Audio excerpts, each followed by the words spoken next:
வீரயுக நாயகன் வேள்பாரி. நாவல். எழுதியவர் திரு சு. வெங்கடேசன். ஓவியங்கள் திரு மணியம் செல்வன், மாசி. உங்களுக்காக வாசிப்பது ஆ. சங்கர். இரண்டாம் தொகுதி, பாகம் 4. மொத்தமுள்ள 111 அத்தியாயங்களில் 99வது அத்தியாயம். எதிரி படையை சூழ்ந்து முற்றுகையிடுவது என்பது தாக்குதல் போரில் உச்சமானதோர் உத்தி. ஏறக்குறைய முழு மூற்றாக எதிரியை அழித்துவிட முடியும் என்ற நிலையில்தான் இப்படியொரு உத்தியை கையாள முடியும். பரம்பு படை வலுவிழந்த நிலையில் இல்லை. வேந்தர் படை மிகு வலிமையோடும் இல்லை. அப்படி இருந்தும் கருங்கைவாணன் இப்படியொரு உத்தியை ஏன் தேர்வு செய்தான்? வேந்தர்கள் எப்படி இதற்கு ஒப்புதல் வழங்கினர் என்ற ஐயத்தின் பிடியிலிருந்து ஆயுதவாரியால் மீளவே முடியவில்லை. கேட்டு அறிந்து கொள்ளும் சூழலும் இல்லை. போர் தொடங்கும் முரசின் ஓசை கேட்டும் கூட படைக்கல பேரரங்கின் முன்னால் ஆயுதங்களை பெற்றுச் செல்லும் வண்டிகள் வருவது குறையவில்லை. கருங்கைவாணன் வகுத்த உத்தியில் ஒரு பகுதிதான் எதிரி படையை முற்றுகையிடுவது, இன்னொரு பகுதி எதிரியின் எல்லைக்குள் துணிந்து நுழைவது. இரண்டையும் ஒரு சேர வகுத்திருந்தான். இன்றைய தாக்குதலின் கூர்முனையாக பரம்பின் விற்படையைத்தான் இலக்கிட்டான். பரம்பு படையின் மைய அச்சாக விற்படையினரே செயல்படுகின்றனர். பிற்படையினரின் ஆற்றலை குறைத்து அவர்களை வீழ்த்துவது மட்டுமே பரம்பின் பிற படைகளை வெற்றி கொள்ள வழிவகுக்கும் என முடிவு செய்து அதற்கான திட்டத்தை தீட்டினான். வேந்தர்களின் யானைப்படை எந்த நேரத்திலும் பரம்புக்குள் நுழைய ஆயத்த நிலையில் இருந்தது. பரம்பினர் யானை போர் நிகழ்த்த விரும்பாத நிலையில் வேந்தர்களின் யானைகள் பரம்பின் எல்லைக்குள் நுழையும் உரிமை பெற்றவையான அந்த வாய்ப்பை பொருத்தமாக பயன்படுத்தலாம் என்று வேந்தர் படை காத்திருந்தது. இன்றைய தாக்குதல் திட்டத்தின் மிக முக்கிய பணியை யானைப்படைக்கு வழங்கினான் கருங்கைவாணன். போருக்கான சங்கொலி கேட்டதும் வேந்தர் படை பரம்பின் படையை சூழ்ந்து முற்றுகையிடத் தொடங்கியது. அதே பொழுதில் வேந்தர்களின் யானைப்படை வடகோடியில் நாகக்கரட்டுக்கும் காரமலைக்கும் இடைப்பட்ட பள்ளத்தாக்குக்குள் நுழைந்தது. சில காத தொலைவே கொண்ட இந்த பள்ளத்தாக்கில் மிக வேகமாக யானைப்படையை விரட்டி வந்தான் அதன் தளபதி உச்சங்காரி. இந்த பள்ளத்தாக்கின் தென்பகுதி எல்லையை 2 பொழுதுக்குள் அடைய வேண்டும் என்பதுதான் உச்சங்காரிக்கு இடப்பட்ட கட்டளை. அதாவது பரம்பு படையை முற்றுகையிட வேந்தர் படை சுற்றி வளைத்து முடிக்கும்போது யானைப்படை பள்ளத்தாக்கின் தென் எல்லையை தொட்டிருக்க வேண்டும். நாகக்கரட்டின் பின்னால் உள்ள காரமலையில்தான் இரளிமேடு இருக்கிறது. இரண்டுக்கும் இடைப்பட்ட பள்ளத்தாக்கில்தான் பரம்பு படையினர் தங்கும் குடில்களும் உணவும் இதர தேவைகளுக்கான ஏற்பாடுகளும் இருந்தன. இன்றைய போர் தொடங்கிய கணமே மிக வேகமாக இந்த பகுதிக்குள் நுழைந்தது வேந்தர்களின் யானைப்படை. அவர்களின் நோக்கம் இரளிமேட்டுக்கும் நாகக்கரட்டுக்குமான தொடர்பை துண்டித்தல்தான். இரளிமேட்டில் உள்ள குகைகளில்தான் பரம்பு வீரர்களுக்கான ஆயுதங்கள் சேகரிக்கப்பட்டுள்ளன. அங்கிருந்துதான் போர்க்களத்துக்கு ஆயுதங்கள் கொண்டு வரப்படுகின்றன. பரம்பு படையை முற்றுகையிட்டு போர் புரியும் இன்றைய நாளில் வேந்தர்களின் முழு படையோடு பரம்பு படை மோத உள்ளது. தன்னை விட பல மடங்கு அதிகமான வீரர்களை எதிர்த்து போரிடும்போது பரம்பு படைக்கு பல மடங்கு ஆயுதங்கள் தேவை. ஆனால் ஆயுதங்கள் இரளிமேட்டிலிருந்து வந்து சேரும் வழி இப்போது அடைக்கப்பட்டாகிவிட்டது. இதனால் நண்பகலுக்கு மேல் பரம்பு வீரர்களின் அம்பரா துணியில் அம்பு எதுவும் மிஞ்சாது. பிற வகை ஆயுதங்களும் போதிய அளவு இருக்காது. சூழப்பட்ட பரம்பு படை ஆயுதங்களின் போதாமையால் முழு வேகத்தோடு தாக்குதலை தொடுக்க முடியாது. இதுவே அவர்களை நசுக்கி அழிக்க சிறந்த வழி என உத்தியை வகுத்திருந்தான் கருங்கைவாணன். போர் தொடங்கிய வேகத்தில் உச்சங்காரியின் யானைப்படை பள்ளத்தாக்கில் விரைந்து முன்னேறியது. அங்கு வீரர்களோ தடுப்புகளோ எதிரிகளின் யானைப்படையோ இல்லாத நிலையில் உச்சங்காரியின் வேலை மிக எளிதாக மாறியது. கருங்கைவாணன் கூறிய நேரத்தை விட விரைவாக தென்கோடிக்கு வந்து சேர்ந்தான் உச்சங்காரி. இப்போது நாகக்கரடும் இரளிமேடும் இரு கூறுகளாக பிரிக்கப்பட்டு விட்டன. பரம்பின் ஆயுதங்களும் ஆயுத பொறுப்பாளரான முதுவேலரும் கபிலரும் இரளிமேட்டில் இருக்கும் குகைகளில் இருந்தனர். முரியநாசானும் வாரிக்கையனும் கூவல் குடியினரும் நாகக்கரட்டின் மேல் இருந்தனர். படைக்கு தேவையான பணியை செய்பவர்கள், காயம்பட்டு சிகிச்சை பெறுபவர்கள் என எண்ணற்ற வீரர்கள் இரு பக்கமாக பிரிந்து இருந்தனர். நாகக்கரட்டின் மீதிருந்த வாரிக்கையன்தான் எதிரிகளின் யானைப்படையை என்ன செய்வதென முடிவெடுக்க வேண்டியவன். பரம்பின் யானைப்படை தளபதி வேட்டூர் பழையன் நேற்றைய போரில் இறந்துவிட்டான். பரம்பின் யானைகளும் அதன் வழிகாட்டிகளுமான தந்த முத்துக்காரர்களும் 2 குன்றுகளுக்கும் அப்பால் நிறுத்தி வைக்கப்பட்டுள்ளனர். அவர்கள் வந்து தாக்குதலை தொடுக்க வேண்டுமென்றால் நீண்ட பொழுதாகிவிடும் என்று சிந்தித்த வாரிக்கையன் செய்தியை முதலில் பாரிக்கு தெரியப்படுத்துங்கள் என்றான். பாரி நிற்கும் குலவன் திட்டின் மேலிருந்து பார்த்தால் எதிரில் இருக்கும் தட்டியங்காடு பரப்பு முழுமையாக தெரியும். இடதுபுறமாக நாகக்கரடும் அதன் பின்னணியில் இருக்கும் இரளிமேடும் தெரியும். ஆனால் நாகக்கரட்டுக்கும் இரளிமேட்டுக்கும் நடுவில் இருக்கும் பள்ளத்தாக்கு தெரியாது. எனவே யானைப்படைகள் பள்ளத்தாக்குக்குள் நுழைந்ததை பாரியால் குளவன்திட்டிலிருந்து பார்க்க முடியாது. அதனால்தான் பாரிக்கு செய்தியை தெரிவிக்க கூவல்குடியினருக்கு உத்தரவிட்டான் பாரிக்கையன். இறுக்கிச் செடியின் பால் கொண்ட குறியீட்டை காட்டியபடி கூவல்குடியினரின் நீள்கொம்பு சுழியோசை குளவன்திட்டில் பட்டு எதிரொலித்தது. அதுவரை தட்டியங்காட்டில் சுற்றி வளைக்கும் எதிரிகளின் படையை பார்த்து கொண்டிருந்த பாரி ஓசை கேட்டவுடன் நாகக்கரட்டு பக்கம் திரும்பி பார்த்தான். பள்ளத்தாக்குக்குள் ஏற்பட்டுள்ள ஆபத்து என்னவென்று தெரியவில்லை. இகிலிக்கிழவன் பின்புறம் சற்று தள்ளியிருக்கும் பாறை ஒன்றை கை காட்டியபடி சொன்னான். அவ்விடம் போய் பாருங்கள், பள்ளத்தாக்கு தெளிவாக தெரியும். பாரியும் காலம்பனும் உடனிருந்த கூவல்குடியினரும் அந்த பாறையை நோக்கி விரைந்தனர். அங்கே என்ன வகையான ஆபத்து ஏற்பட்டுள்ளது என்பதை அறிய நாகக்கரட்டை நோக்கி வீரர்களை அனுப்பினான் முடியன். எதிரிகளின் தேர் பரம்பு படையை முழுமையாக சுற்றி வளைத்து நின்றது. ஈக்கை மணலில் இவனது குதிரைகளால் அதிக தொலைவு பாய்ந்துவிட முடியாது என தெரிந்தும் படையை சுற்றி வளைத்து நிற்கிறான் என்றால் இவனுக்கு உரிய பாடத்தை நாம் புகட்டியே ஆக வேண்டும் என்று சொல்லியபடி குதிரையில் வேகமாக ஏறினான் முடியன். கொஞ்சம் பொறு, ஆபத்தை அறிய சென்ற வீரர்கள் வரும் வரை தற்காப்பு போரை நடத்துவோம். அது என்ன வகை ஆபத்து என அறிந்த பிறகு தாக்குதல் போரை தொடங்குவோம் என்றான் தேக்கன். பரம்பு படையை முற்றுகையிடும் துணிவு இவனுக்கு எங்கிருந்து வந்தது? எண்ணிக்கையில் பெருங்கூட்டம் என்பதால் தானே ஏறி வந்து நிற்கிறான். பாறைகளை உருட்டும் பேய்க்காற்றைப் போல இவனின் படை வீரர்களின் தலைகளை உருட்டி தள்ளுவோம் என கத்தியபடி புறப்பட ஆயத்தமானான் முடியன். அவசரப்படாதே, நில் என்று கத்தினான் தேக்கன். இல்லை, இப்போது பொறுமையுடன் தற்காப்பு போரை நடத்தினால் நாம் அஞ்சிவிட்டோம் என எதிரி புரிந்து கொள்வான். நம் மீதான தாக்குதல் மிக கடுமையானதாக இருக்கும். நாம் இப்போது ஏறி தாக்கினால் மட்டுமே அவனது வேகத்தையும் சீற்றத்தையும் முறித்து தள்ள முடியும். நாம் அஞ்சாதவர்களாக இருப்பது முக்கியமல்ல, அஞ்சாதவர்களாக இருக்கிறோம் என காட்டிக்கொள்வது போர்க்களத்தில் மிக முக்கியம் என்றான் முடியன். உனது வேகத்தையும் தாக்குதலையும் நீ தீர்மானி.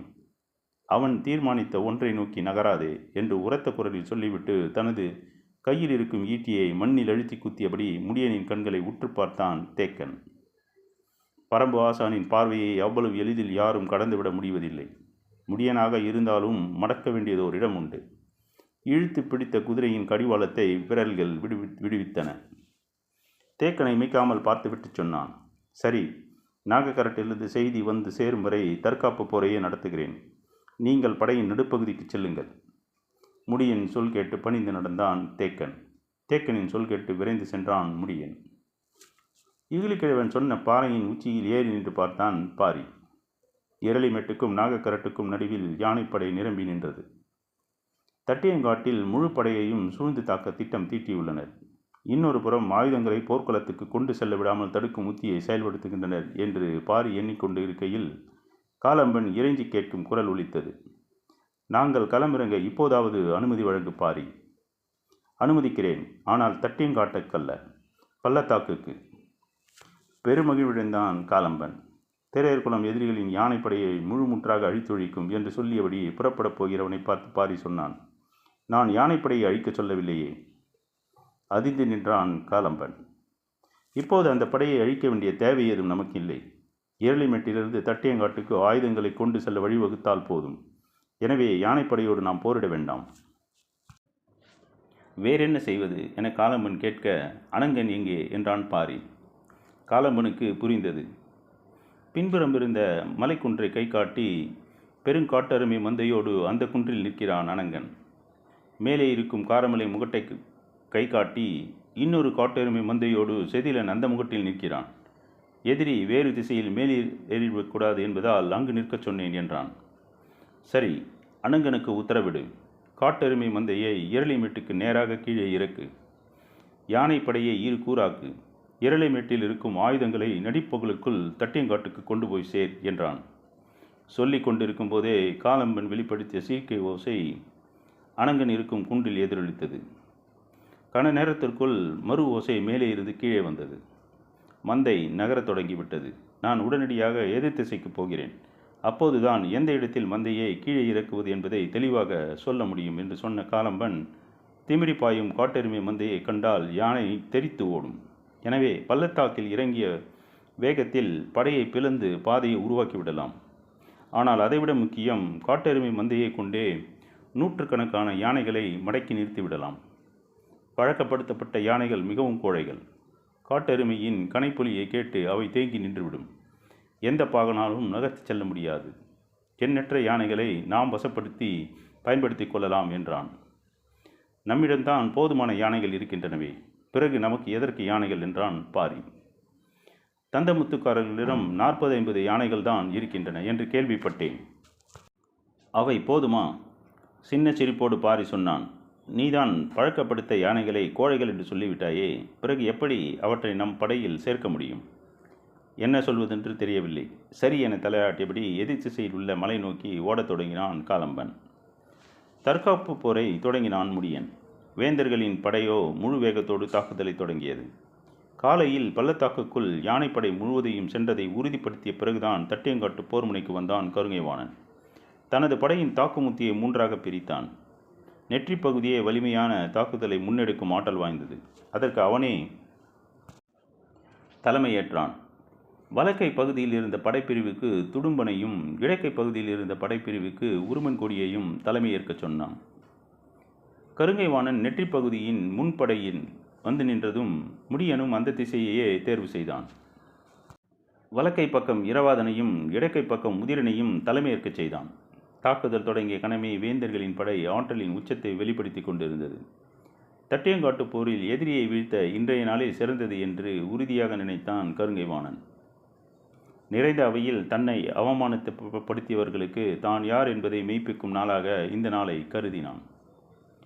கூட்டுப்பட தளபதி முன்கள போருக்கு வருவது எந்த விதத்திலும் அறிவுடைமையாகாது. ஆனால் தெரிந்தே இன்று முன்களத்துக்கு கருங்கைவாணன் வந்துள்ளான். அவனது முக்கியமான இலக்கே விற்படைதான். பரம்பின் விற்படை இடக்கை பக்கம் நின்றது. அந்த திசையில் வேந்தர் படைக்கு உருமன் கொடியை தலைமையேற்கச் செய்தான். வேந்தர் படையின் மிக வலிமையான கவச அணி வீரர்களின் 10க்கும் மேற்பட்ட சேனை முதலிகளை உருமன் கொடிக்கு கீழே நிறுத்தினான். பரம்பின் விற்படையினர் என்ன தாக்குதல் நடத்தினாலும் கவச அணி வீரர்களை ஒன்றும் செய்ய முடியாது. வேந்தர் படையை தடுக்க அம்புகளை பொழிந்து தள்ளுவர். நண்பகலுக்குள் அம்புக்கட்டுகள் தீர்ந்து போக பரம்பு படை கையெறு நிலையில் நிற்கும். அதே நேரம் பரம்பின் விற்படையை எதிர்த்து வலிமையான தாக்குதல் நடக்கிறது என்பதை மற்றவர்கள் அறியாமல் இருக்க கருங்கைவாணன் தானே நெற்றி பக்கம் உள்ள படைக்கு தலைமையேற்றான். இயல்பாகவே கருங்கைவாணன் எந்த திசையில் வந்து நிற்கிறானோ அந்த திசையே கவனத்தை ஈர்க்கும். மூவேந்தர்களின் தலைமை தளபதிக்கு எதிராக முழு ஆற்றலையும் குவித்து பரம்பு மக்கள் போர் புரிவர். ஆனால் பரம்பின் விற்படையினரின் மீது வேந்தர் படை நடத்தி கொண்டிருக்கும் வலிமை மிகுந்த தாக்குதல் உடனடி கவனத்தை பெறாமல் போகும். போர்க்களத்தில் தாக்குதலின் போக்கு திசை மாற சில கணங்களே போதுமானவை. ஒரு முறை திசை மாறிவிட்டால் அதன் பிறகு பழைய நிலைமைக்கு கொண்டு வர பேரிழப்பை சந்திக்க வேண்டியிருக்கும். இவ்வளவு திட்டமிட்ட கருங்கைவாணன் பரம்பின் விற்படை தளபதி உதிரனை பற்றி அறிந்திருக்கவில்லை. வேந்தர் படையின் தாக்குமாற்றலை 12 வகையான வில்களை கொண்டு முறித்து தள்ளும் மாவீரன் அவன். இழுபடு நாண்கள், விடுபடு விசை, அலையலையாய் மேலெழுந்து அம்புகளால் காற்றையே கட்டுப்படுத்த முயல்பவன். போர் தொடங்கிய பிறகு வேந்தர் படையின் குதிரைகள் குடித்த நீரை விட உதிரனின் விற்படையினருடைய அம்புகள் குடித்த குருதி அதிகம். வில்லை மலை மனிதர்களின் தலையாய ஆயுதம். காட்சியை பார்த்தலின் மூலம், ஓசையை கேட்டலின் மூலமும் இலக்கை வீழ்த்தும் ஆற்றல் கொண்டவன் வில்லாளி மட்டுமே. பகழி அம்பும் விரியம்பும் செலுத்த தெரிந்த விற்படையினரை எதிர்கொண்டு நிற்கும் படை இதுவரை இந்த மண்ணில் இல்லை. மூங்கிலம்பு பறவையை துளைக்கும், விரியம்பு பனையை துளைக்கும், பகழியம்பு பாறையை துளைக்கும். குறுங்காது முயலின் குருதி தோய்ந்த நாணிலிருந்து பரம்பு வீரர்கள் விடுவிக்கும் பகழியம்பை எதிர்கொள்ளும் கவசம் எவனிடமும் இல்லை. ஆனாலும் பரம்பின் விற்படைக்கு முழு விசையோடு ஏறி தாக்கும் அனுமதியை இன்று வரை முடியன் வழங்கவில்லை. மூஞ்சலின் இருப்பிடம் மிக தொலைவில் உள்ளது.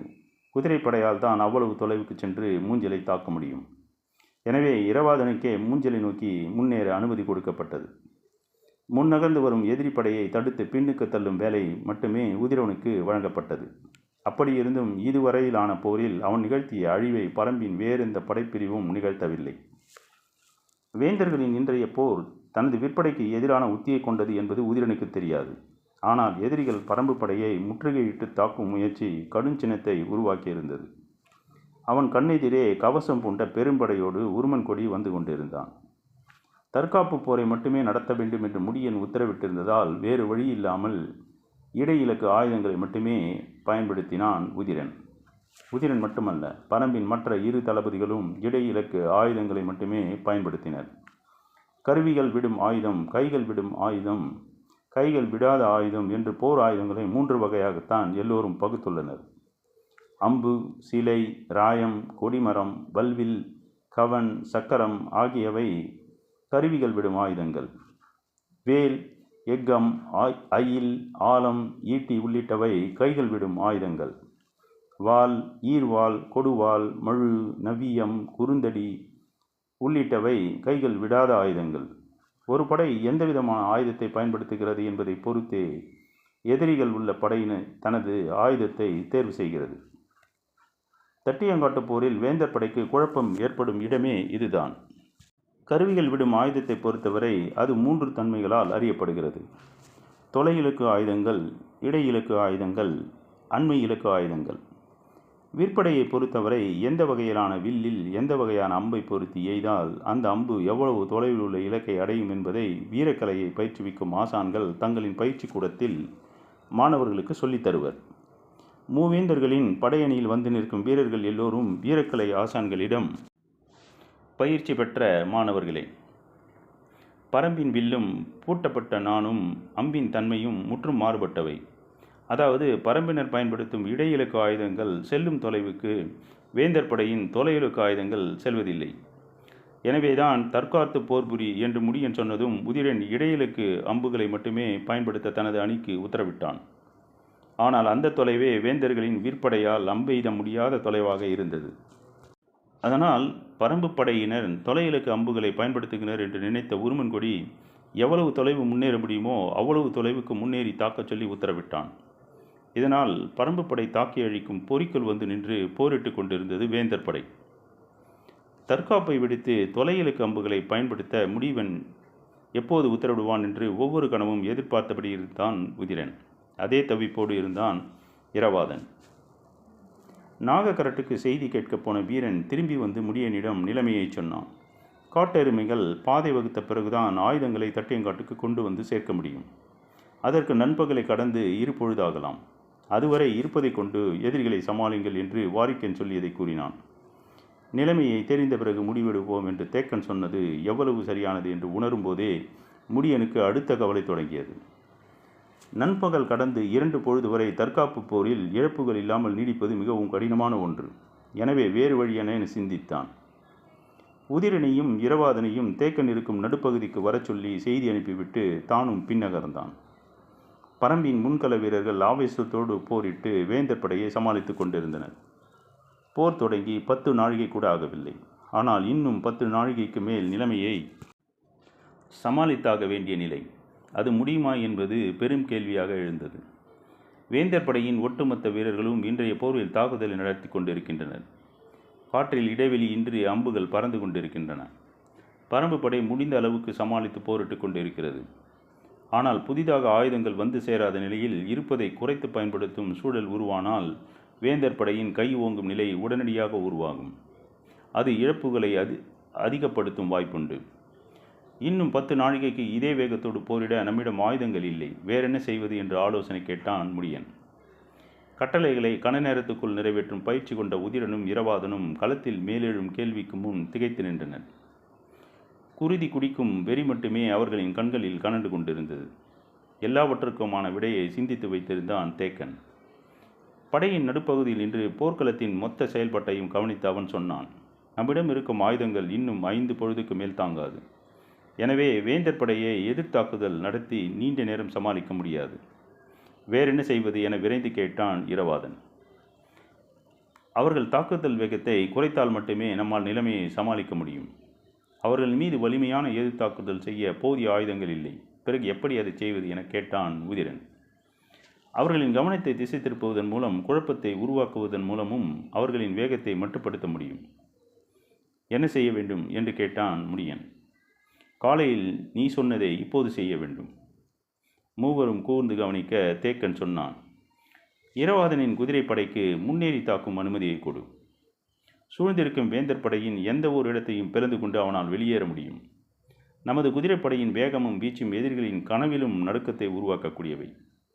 உதிரனின் விற்படை தற்காத்து போரிடட்டும்.